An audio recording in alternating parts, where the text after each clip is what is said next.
it reminded me of Jurassic Park, man. That So like that's true. the first thing I thought of, and I was like, Javier, this is gonna be his Jurassic Park reference. So I have to put it in for him since he didn't go watch the movie.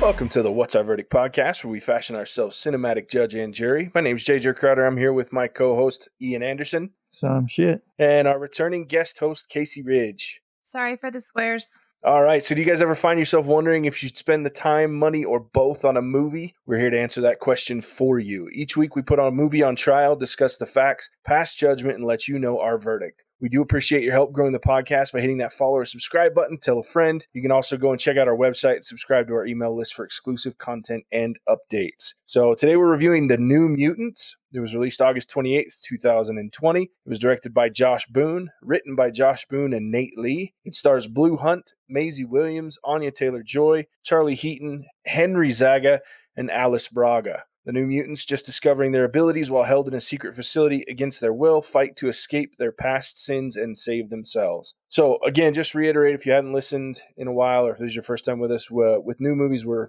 finally hitting theaters. We are introducing this rating system. We'll start with a spoiler-free review from each of us, and then we'll give a rating based on a 3-tiered scale. Worth it, or you should definitely go see this in the theater. Stream it, or it's worth watching, but it can wait until you can watch it from the comfort of your couch. And finally, skip it, or no need to watch this hot mess at all. So after the spoiler-free review, we'll then go into a deep dive of the movie and give away spoilers and all that fun stuff. So let's go ahead and get started with spoiler-free. I'll start. I didn't have high hopes for this movie.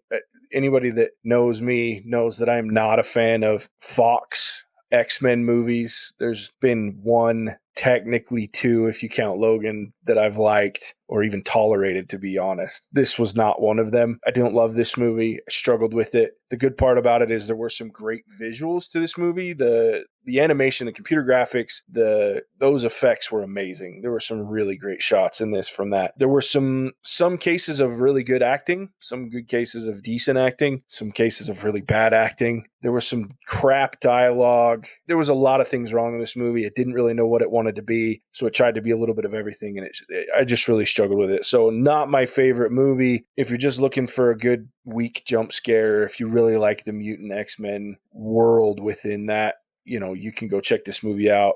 You might find some joy in it, but I wouldn't. Yeah, it's a struggle for me. So for me, I'm giving this a stream it and barely, just because the visual effects I think are worth watching it for once. Some of the acting is really entertaining. So those two combinations could be worth streaming it. That caveat being wait until it's free streaming, not necessarily paid streaming. I don't know that I'd spend money on this movie. Ian, why don't you go next? Yeah, you bet. I didn't have a lot to say about this movie.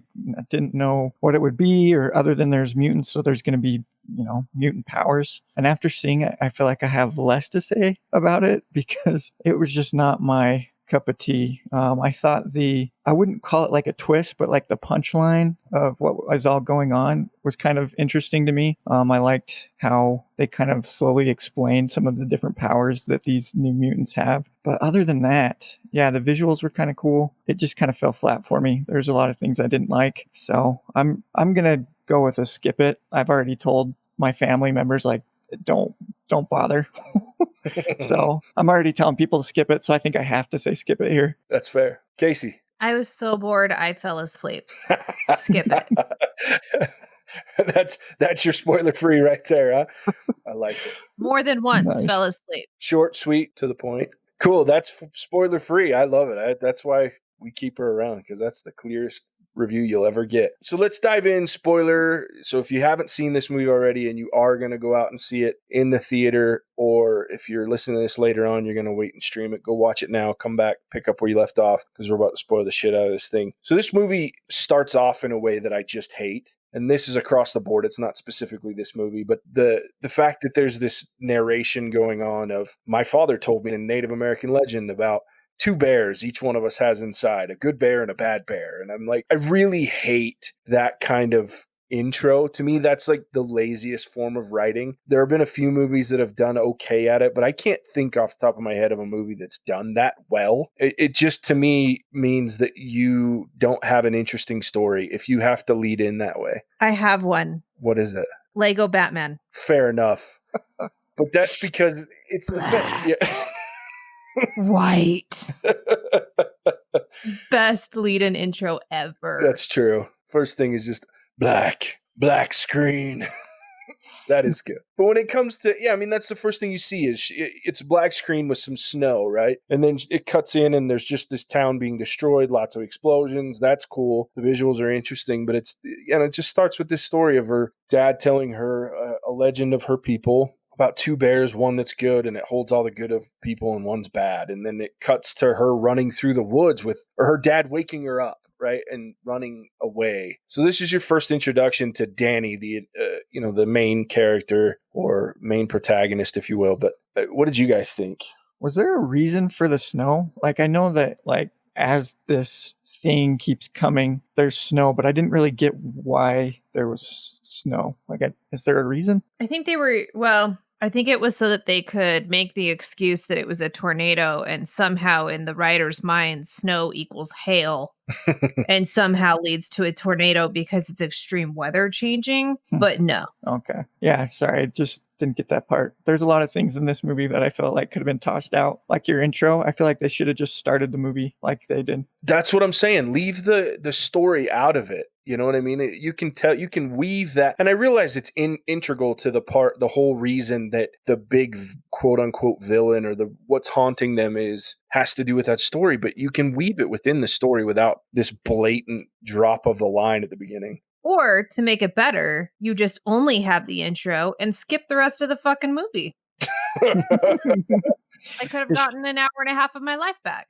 The intro and outro and you're done. That's funny. Right. Yeah, I'm with you though. And the snow made no sense to me other than later on in the movie, they play it back and she says something, it brings the snow or something like that. So I think it was just a visual that helps you realize the same thing that attacked her village at the beginning is now in her dreams and then later on attacking the school or the cage or the prison or whatever the hell you want to call that thing. So yeah, what a waste. And it makes no sense. Glad you brought it up. So, and at that point, you now wake up with Danny in the hospital. It's some weird jump cut where it zooms in on her face out in the woods. She's just hit her head and she opens her eyes, but now she's in the hospital with Rain, Maisie Williams' character, looking down on her from the ventilation system while she's in bed. And then this very odd and unnecessary scene of her dragging the bed throughout her room while she's attached to it with handcuffs. I was like, can't you just scream and yell and have the doctor come in at that point? What was the point of that? And did it bug anybody else how in the beginning of dragging the bed, she really had to exert herself? And then when the doctor said, I'll come in if you move the bed, and then she just easily rolls it aside. Somehow it finally no longer weighs 100 pounds. Why even, if you got the door securely locked, why do you need to handcuff her to a bed? That was what I asked. I seriously sat there and I was like, if she's handcuffed, but you have to tell the machine to open it, why? Yeah, what a waste. And there's a force field around the whole thing anyway, so she's not going anywhere. Yeah, and we learn later that this doctor can create force fields at will. Yeah. And shrink them. I mean, I'm with you. And I don't know if it was to give authenticity to the fact that she was waking up in some sort of hospital or something. I don't know. It was weird. It just felt out of place and kind of silly. My favorite part is when she takes the cuff off, is she just undoes a band strap that she could have undone herself. Yeah, with her one foot. It's like a leather belt kind of thing.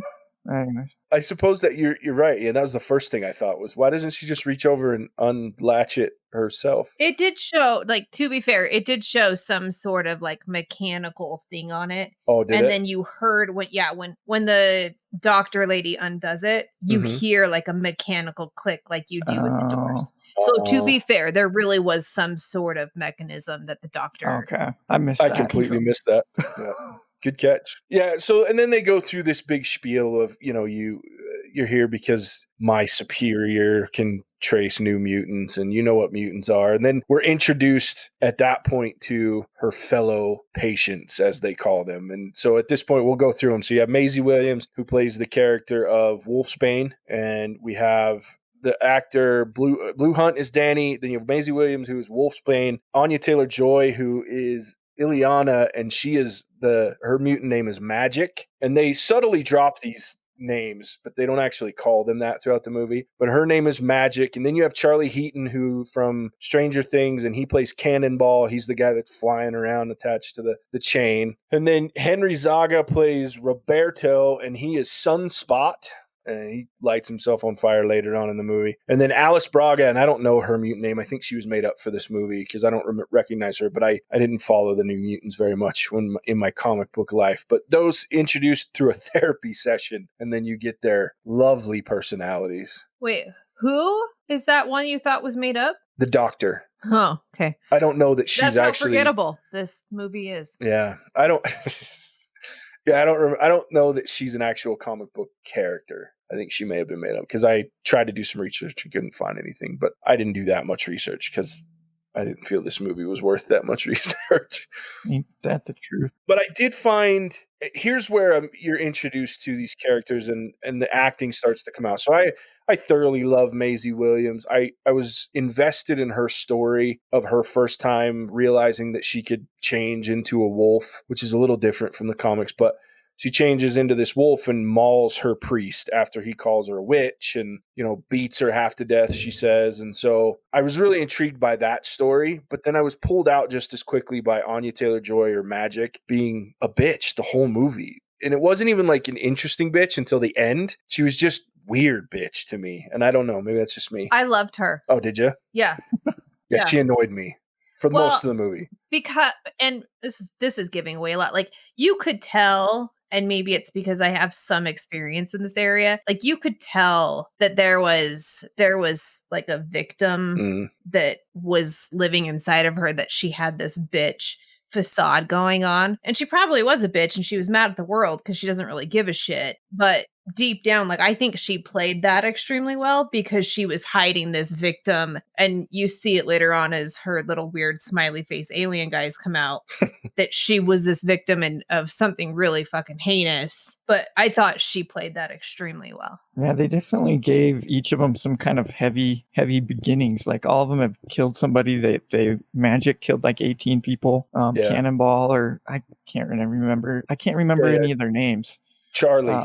Charlie. That's his real name, that's the actor name, and then his was, I don't remember it. That's how well I don't remember. He killed his dad. Yeah, he killed his dad and a bunch of miners in Kentucky. Yeah. Which, do they mine that way still? I thought we had like much more efficient machines when we're doing mining than a whole bunch of guys swinging pickaxes now. Do we still mine like that? I have no idea, to be honest with you. And it's sad because I lived quite a while in Kentucky, so you'd think I'd know, and right near a lot of coal miners. So I wouldn't know. I know that they still go down in the mines, but I can't imagine that they do a lot of pickaxing like they show in that first clip of. See, and I'm the opposite. I feel like they would, because I think there's a certain amount of finesse that a person could be able to do at certain angles than a machine, but could be. I have no idea. I don't know. I'd have to do some research, or if we have a listener listening that knows about it, put a comment on our. What frustrates me the most is that this is the most interesting thing that I can pick up on is like little nuance. Like, did they actually mine that way? Is there snow? Exactly.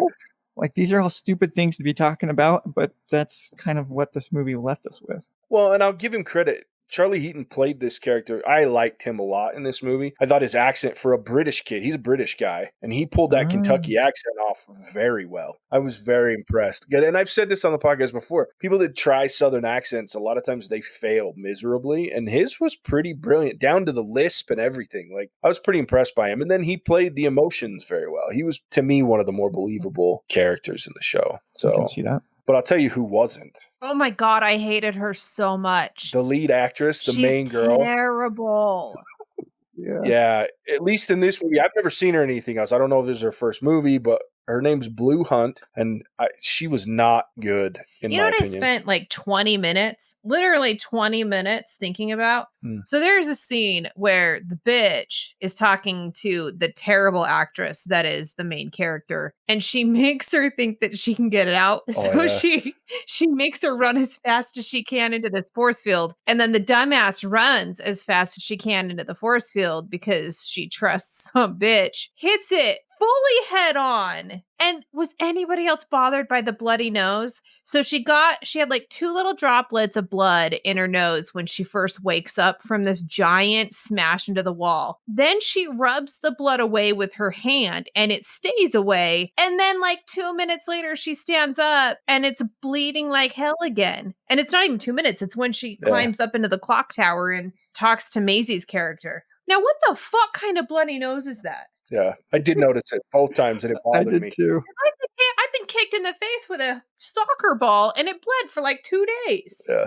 That's an exaggeration. It was literally like 30 minutes. Well, and it's like this little smear, and I'm like, the amount of force that she had going and running face first into that, yeah, she'd have been bleeding like, and it's just, it barely gets past her nostrils at the worst. And she didn't end up with, there's no black eye, there's no other type of damage, like you just bounce off of it like a fucking soccer ball. Come on. Yeah, it was bad. Well, and then they had to. Well, it's PG-13. They had to save their blood quota for the end in the dumbest blood thing in the possible, which I'll talk about when we get to the end. But after this moment, like Casey mentioned, Danny goes up and decides she's going to kill herself. She's going to jump off this clock tower in order to go back with her family because her entire village was wiped out by whatever it was that was attacking them, or the tornado, as they were told. And this is where Maisie or Rain and Danny meet, and they become friends and more later on. But they have this meeting, and Rain convinces her not to jump off and to continue living. And after that moment, everything kind of goes to shit. Like, I was giving this movie the benefit of the doubt up to that point. And then when all the powers and everything start coming into it, and like all the weird horror elements came in, this movie went off the rails so hard for me, like so hard. I was like, oh, I'm done. I can't even take this movie seriously anymore. Do you want to know what my favorite part of this movie? And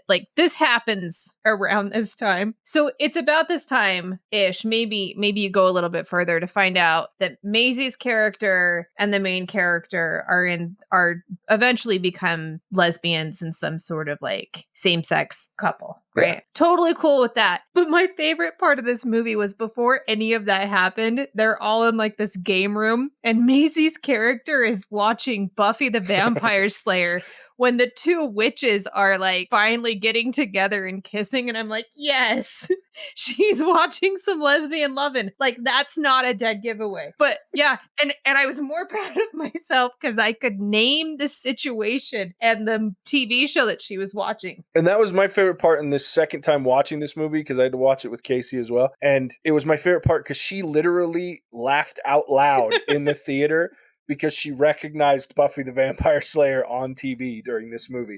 That was the most emotion she showed during the whole movie, was laughing because she recognized the girls making out in Buffy the Vampire Slayer. And then I nodded off. Yeah, and then she fell asleep shortly after. And it's sad because the relationship that they have isn't even believable because this Danny actress is so bad. Yeah. Like, I just struggle.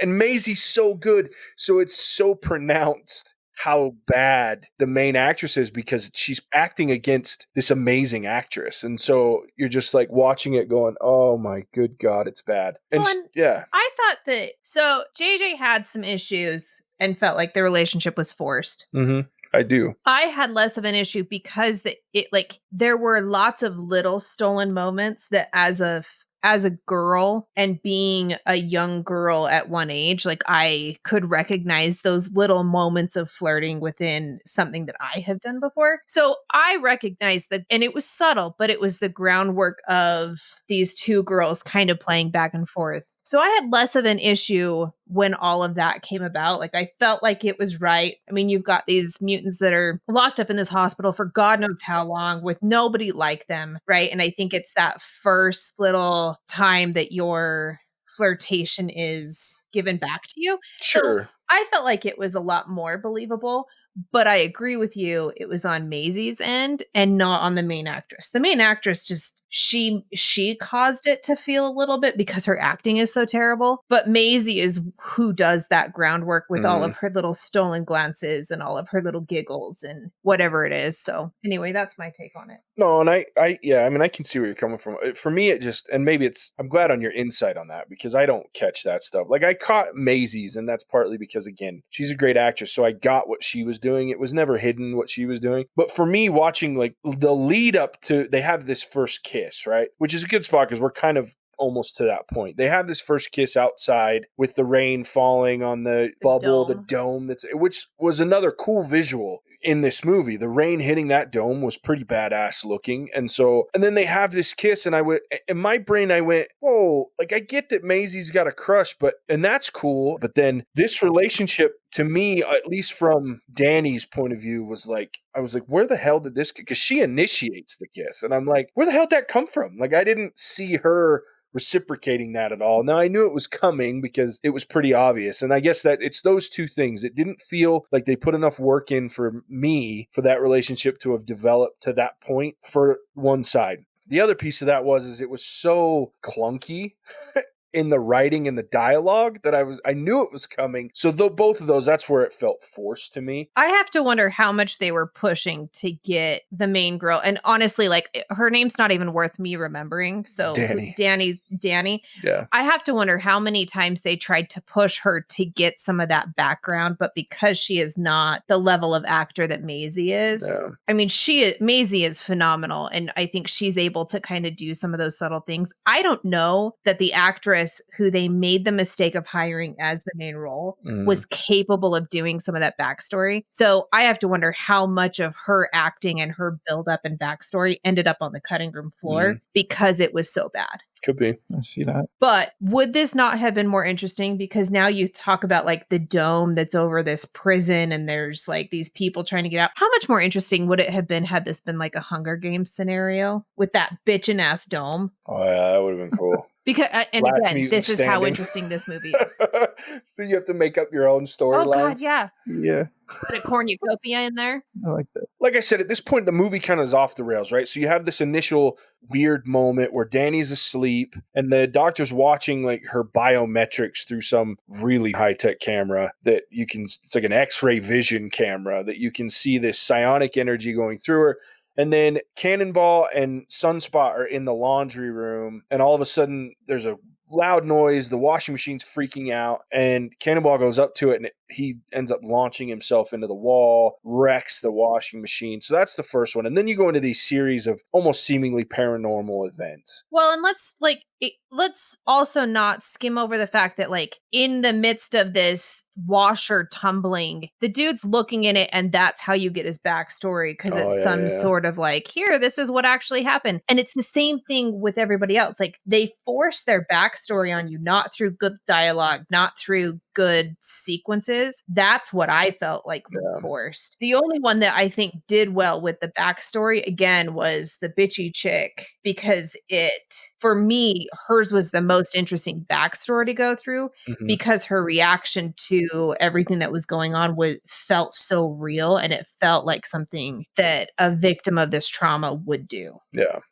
Yeah, that's fair. I agree with that. With her, what was her power exactly? Like, I know she has this like alternate dimension thing that she goes to, and then she has like this arm with a sword. But like, I was just kind of curious if does she have like a specific, like, this is what her power is, or is it kind of just? Yeah, I think that's it. She do these cool things. So as far as I know, and again, I'm not I could tell you most of the core X-Men and tell you everything about them, but these guys, I didn't read too much New Mutant, but I know Magic has the ability she has her limbo, right? Which is the world that she and her little dragon created. That's this other dimension. And in that other dimension, what she does is, as a child, she created this other dimension and she draws her power from that. And so it seems like she's doing magic. And they kind of showed that, even though you'd never know that's why it was doing it. But when she was fighting at the end and you kept seeing the flashes of that world, that limbo, you would see it. That was, I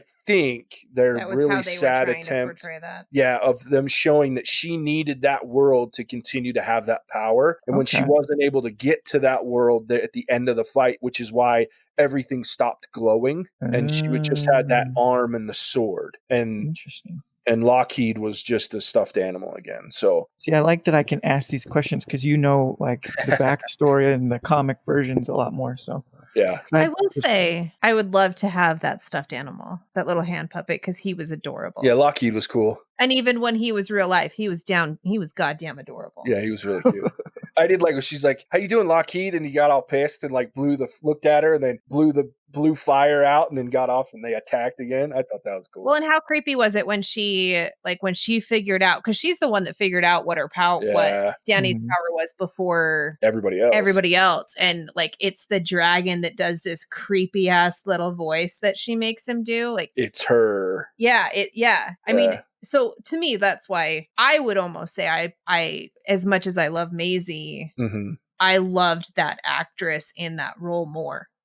It makes and the back half from probably so when everything started to get weird and she stopped just tormenting Danny for the sake of tormenting her. And I think to me that was another thing that felt forced. The first few times that you see Ileana go after Danny, to me it was like this is just, and I get it, it's children and I'm way past being a child, but most of the time. But I was like, God, this just feels forced. This again. And I think some of the dialogue was shit, which didn't help anything. But at the back half, when everything started tormenting her and we realized that her fears are what's now, because we've gotten to the point where it's everything's fucked up now. Her fear, these smiley men, are what is actually tormenting everyone at one point. Like everybody else's fear is so weak and so pinpointed to themselves. And hers is so big that now there's these men that obviously tortured her at the very least, molested and assaulted her at the very worst, probably. Oh, I doubt that was the worst. True. I mean, she's and the way she explains that, they're always smile. They made me cry and it made them smile. Like that was pretty twisted. Her story's fucked up and it's harsh. And I get why she is the way she is. But I also, again, I liked her in the second half because the way she acts is very good. Now I hated the little demon things. So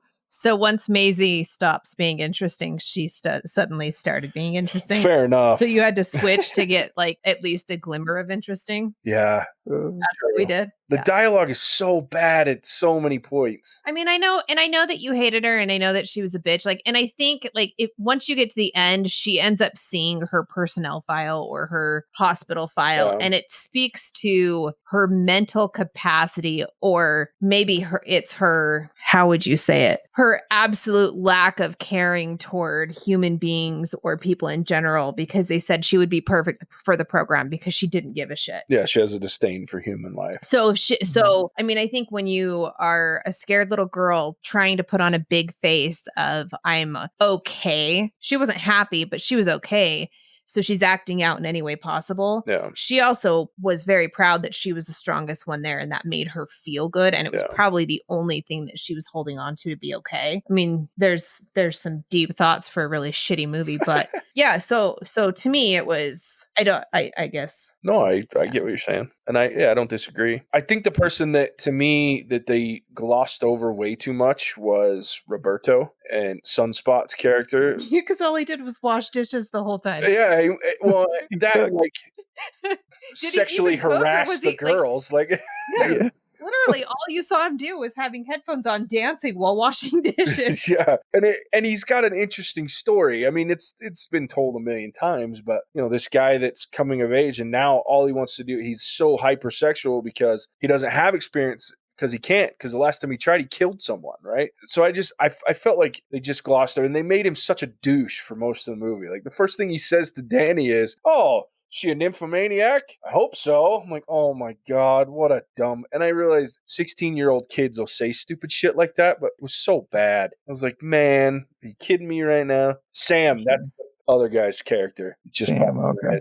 Yeah, he was pretty forgettable. Like, I mean, honestly, everybody else was pretty forgettable. Yeah. So at this point, we've gotten to the point now where the demons are running wild. These, her Anya Taylor's fear, all these smiling men that look like a cheap knockoff of a movie that I've seen, a horror movie that I've seen. So I was a little disappointed with the way that they look, with the no eyes and the big smiley with sharp teeth. And I cannot... Because they're tall and alien-like and there's nothing to them. Yeah, they look like Slender Man with no eyes and a really sharp, like mouthful of sharp teeth. And I was really and I've been trying to figure out what movie it was forever and a day since I've seen it the first time with Ian. And I cannot... I'll come up with it, and I'll have to post it on our website or something. But these bad guys are a cheap knockoff of the villain in this movie, the monster in this movie, and I can't think of it. For any listeners, if you know the movie, yeah, go again, put a comment on our website or in Spotify, but send us an email because I'm dying to know what that movie is. But they look like a cheap, and I hate, so that bothered me, but I do like the concept of it.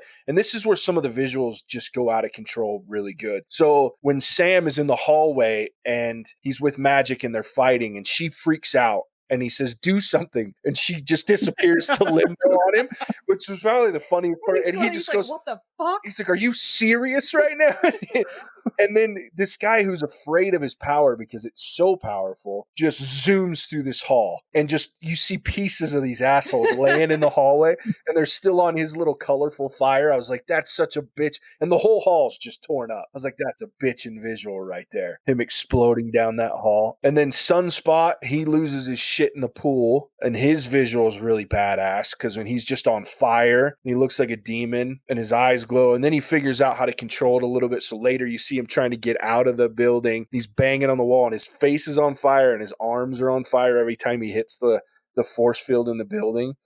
Those visuals were just amazing as everything's fucking going nuts. But still, if that's the best thing I have to say about this movie, it's rough, and it is. Because then so then they figured out that the doctor they're trying to she's going to kill Danny. She's ordered by her superior that they keep talking about, which the kids at some point think is Charles Xavier, and they're training to better understand their powers to become X-Men. When in reality, the doctor works for Essex Corporation, which is Mr. Sinister, who is an X-Men villain, one of the most powerful X-Men villain, and one that Fox has been hinting towards since X-Men Apocalypse. So 2 X-Men movies ago, they mentioned Essex Corp and Mr. Sinister. So Fox had this plan. Thank God it got derailed with the purchase of Fox by Disney, because I hate Fox and their mutant movies, and they'd have fucked up Sinister. But this whole thing is Sinister and the Essex Corp basically getting ready to train and trying to train new villains, super villains, right? So she's going to kill Danny because Danny's too powerful, because Danny, we learn, can control and make people live through their worst fears. So they all are trying to kill the doctor. They realize the doctor's the problem. She's got force fields around this building if we want to get out. And one of the best lines in the movie, they say, well, we got to take out the source. And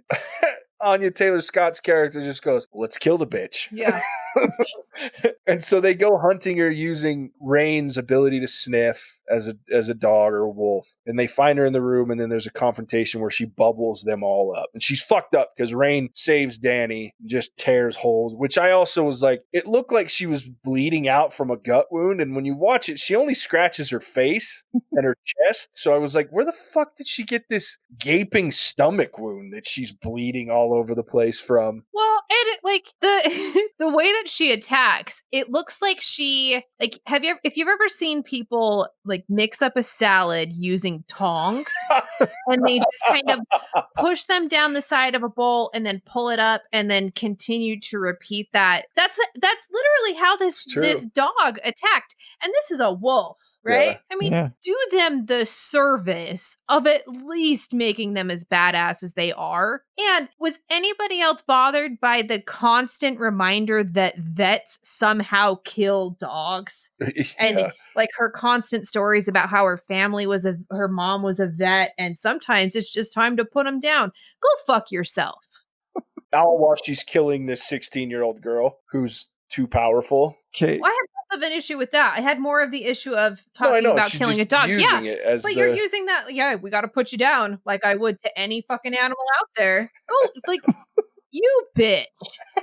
Can we talk about how she dies? I've been waiting for that. Oh, because with the bear coming through, it reminded me of Jurassic Park, man. That so like true. That's the first thing I thought of, and I was like, Javier, this is gonna be his Jurassic Park reference. So I have to put it in for him since he didn't go watch the movie. But But no, you're not wrong. That is, it would have been funny if like they had a pool of blood from the doctor that had like little ringlets in it as the bear stepped up. Yeah. Yeah, because it was out of nowhere. So she puts them in these bubbles. They're her little, and she's shrinking them, which takes me to my next point. Right before she dies, that all of a sudden Danny just like passes out, and so she's been getting her ass kicked this whole time. She's been pumped full of drugs. She recovers from these drugs very quickly. She gets put in a bubble and shrunk down, and not even touched by the bubble yet. And all of a sudden she's unconscious, and this bear comes in and this is the coolest visual in this movie is this fucking bear. See, okay, but the passing out from the shrinking down bubble is the only piece of this that made sense because there's no air. I could see that. See, and I didn't get that. Because she took away the air. She was shrinking her down, the bubble down. She was flattening the bubble into the floor and she was shrinking it in from the sides. So Danny that's the only thing that I could say made sense because she passed out because she didn't have air. Okay, I can give you that she passed, but she was unconscious for like an entire fight. With this bear. Why did she stay unconscious that long? And the only thing that makes sense is because they show that she's in her little fear bubble. Yeah, I was going to say, doesn't that cut to her conversation with her dad, or is that later on? She's standing in this snowy place where her village was destroyed, right? And she can hear Rain talking to her in her subconscious, I guess. This movie went to shit. And then she somehow ends up in the tree and then somehow ends up having a conversation with her dad, who suddenly the dad is who saves the day because he tells his daughter that she's got to go back. Yeah. And help, not let everybody die. The ending of this movie is absolutely dog shit. Like, it's one of the worst because it goes from nothing making sense to what the fuck is going on. It feels like it was written in a 24-hour period, and like the last part of the movie was after like 18 hours when you're just delirious. Yeah. If the writers went on like a 4-day bender beforehand. Yeah, it's like we did all this horror stuff. Now we have to figure out a way to end this shit. How do we do that? Oh, wait a second. We already told the ending in the beginning monologue. Fuck. It was so bad. Because, yeah, she's in this, by herself in this snowy place that looks just like where her village was destroyed at the beginning of the movie. Then she hears Rain's voice talking to her. And then she sees Rain in dog form in her subconscious mind run by her. So she chases the wolf, which takes her to the tree that she was in the beginning that her dad put her in to save her. And then the whole time you have a really cool fight going on because this is when Ileana or Magic is fighting with her dragon Lockheed against the bear, and this is when she drops her name because they're like, "What are you gonna do? The bear's Magic," and she's like, "So am I," and her eyes go blue, and she kind of that's what she was doing. Slow walks through. Yeah, she was dropping her name, so she slow walks in through her portal and calls him Yogi. Calls the big hey Yogi. I forgot about that. Yeah. So it's just like, what the fuck is going? And then, but this whole time, the main girl is hiding, basically. Well, it's always probably the one character that could have hurt the bear the most because Roberto is in there hiding. Oh yeah, like why isn't he out there lighting the shit up? That's true. Well, and then so everybody, all these other mutants are protecting her and fighting, and she's hiding in this fucking tree in her subconscious. And then, like you say, they ruin the fact that she's one of the most powerful mutants ever seen. Because her dad, how the fuck does he just all of a sudden show up and tell her, you need to get out? You're bigger than the bear. Just let her figure that shit out on her own. And especially if you're going to take the time in this movie to develop this relationship between Rain and Danny, it's the perfect foil to allow her to go, I have this budding relationship with this girl. I really care about her. She saved my life by keeping me from jumping off this building. It's my turn now to save her life because this bear's trying to eat her. And just to mention it, the bear's my fault. So I should probably wake my ass up and save her life. But no, it's her dad that has to give her the motivation. To be honest, I'd be okay with the dad doing it, but I think there was a better way to do it. Like, okay, take away the beginning monologue, take away the end one, and that's where you put in her dad telling this story. Even if you did it in fast motion, or even if you broke it up into teeny little pieces that were playing on top of each other, and that's how she figured it out. But to your point, let her be super powerful. Take away the man coming to save the day and just let it tell itself, and it would have been such a more powerful story, or at least a powerful part of this movie. And instead they cheapened it and watered it down and made me want to shove dull pencils through my eyeballs. But the bear fucking A, the bear. Like the visual? Yeah, the visuals of this bear, this smoky fucking. First of all, when he eats the doctor, great shit. Like the crunching of the bones and he's just like just like the Tyrannosaurus Rex. I mean, he really did. This movie is a knockoff of a bunch of other movies. Okay, how many times did he crunch her? A woman who was already like near death. He crunched her and she was screaming for That's a fair. really long time. Like she That's would have true. been dead, crunched too at the latest. That's true. But it needed that dramatic effect. And it looked fucking cool. The bear's bitching. And I will give you that. And the fight scenes against the bear, like when Cannonball runs up and hits him and his tooth goes flying out and lands in the wall next to Roberto's head before he goes and hides under the pew in the church. Like I was like, that's cool. And then when Roberto comes out and he's fighting the bear because he just turns full flame to the point that he's almost like looks like a black diamond kind of, and then he's just throwing, and then he gets stepped on. Oh yeah. It's so good. He gets stepped on and he's done. But the coolest visual of this whole movie is the end, which is the only good thing about the end of this movie, because she wakes up, so Danny finally wakes up and says two of the worst fucking lines of dialogue ever. Stop. Control. Yeah. Oh, That's right. Fuck on. So Like seriously. dumb. Really, that's how this fucking fight is going to end? This epic battle between this like crazy demon bear is going to end because somebody puts their hand out and says fucking stop? Well, at first she says no. Like it's I was waiting for her to be like, no, bad bear. Like, yeah. Bad, Yogi, bad. Yeah, That's seriously. my picnic basket. Oh, hey, boo boo. No, but it was so stupid. No, stop. And then she starts talking to it like it's a child. Control, and then shushing it, and then petting it, and then suddenly the bear's eyes go from a fiery lava Just red. to just red. It was so stupid. She's like, you need to control yourself and stay calm. I'm like, what is this? Like a self-help talk? Like, what the fuck is going on right now? It was so bad that it completely pulled me out of the moment, which was, I was having a good time with the fights. And there's this cool part where the bear is slowly chewing the roof of this building as Maisie's trying to run up this roof, and it's just waiting for her to fall into her mouth, into its mouth. And then you just have this, no, stop. Okay, it's time to calm down. We need to be calm and collected. I'm like, what the fuck? Well, and I'm not gonna lie, like I had a hard time with the CGI effects on the bear's eyes where to me it felt like, what was the terrible Nicolas Cage movie where like Ghost Rider or whatever it was, God, and he had the flames coming up behind him. Yeah. Like to me, that's what it was reminiscent of. Like that's all I could see was waiting for Nicolas Cage to do like an appearance. I loved my favorite shot in this whole movie was when she was petting the bear's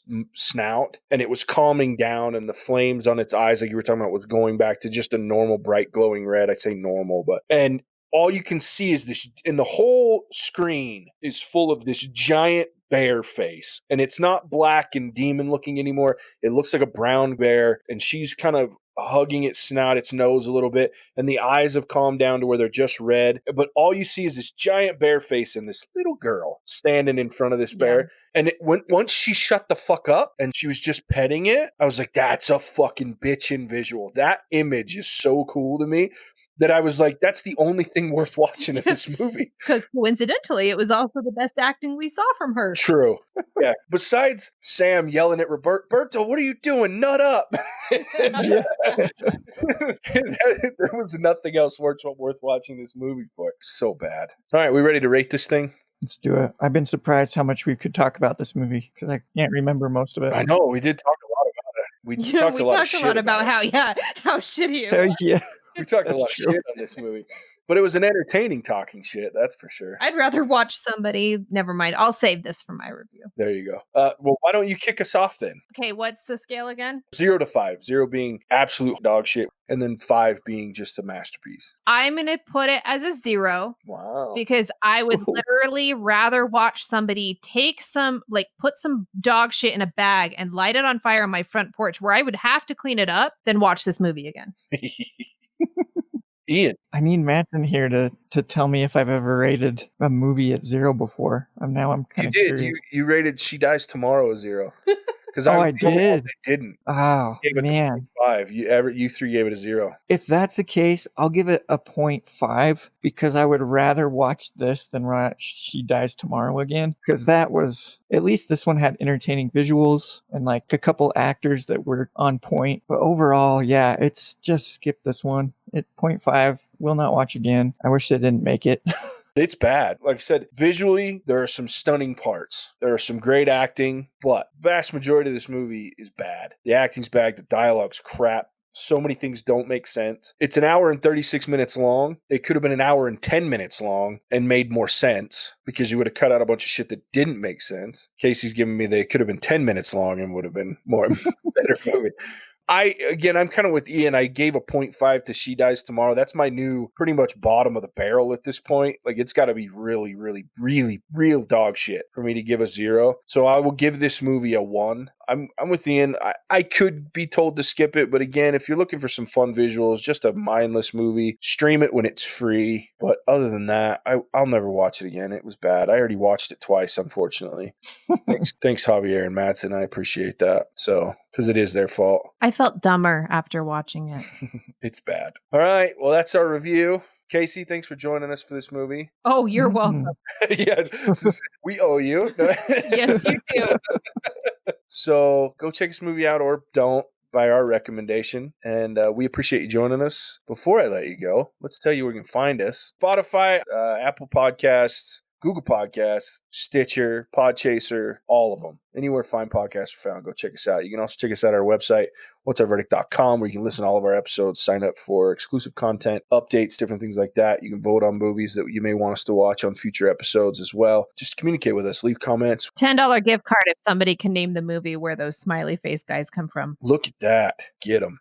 Besides this movie, it can't be this movie. No, the one other movie. This was cheap. Not yeah. Yeah. The other movie. I like that. So there it is, $10. But yeah, somebody these leave a guys are comment on the going website. Send us an email at hosts@whatsourverdict.com. Let us know what this movie is. And apparently we'll get you a $10 gift card. Amazon. Whence all good things gift card. come. I like it. So yeah, go check us out. We're also on Instagram, Facebook, and Twitter, all at What's Our Verdict. Oh, yeah, I'm being reminded. Don't forget our sister podcast, What's Our Verdict TV. It's good because we're actually active on that one. We haven't been active for a while, but Casey was actually involved. We just did The Boys, part 1 and 2. So we did the first 4 episodes, and then we just finished the second 2 episodes. That'll be coming out tomorrow if you're listening to this on Monday, as we release TV on Tuesday. So check that out. More good stuff to come with TV. Mandalorian we're going to be doing, as well as the second season of The Boys. So TV should be hopping here pretty soon as well. So go check that out. Again, anywhere you can find podcasts, also at our website, you can listen to those episodes. Next week, we will be reviewing. We're going to have another double week. God, thank God, it's the last of the double weeks, Ian. Next week, we will be reviewing. On Monday, we'll be releasing Tenet, which is exciting shit. Cannot About wait. time.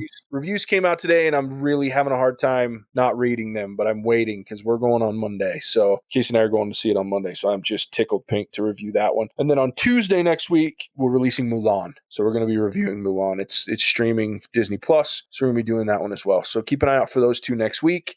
Come check us out. We appreciate you listening.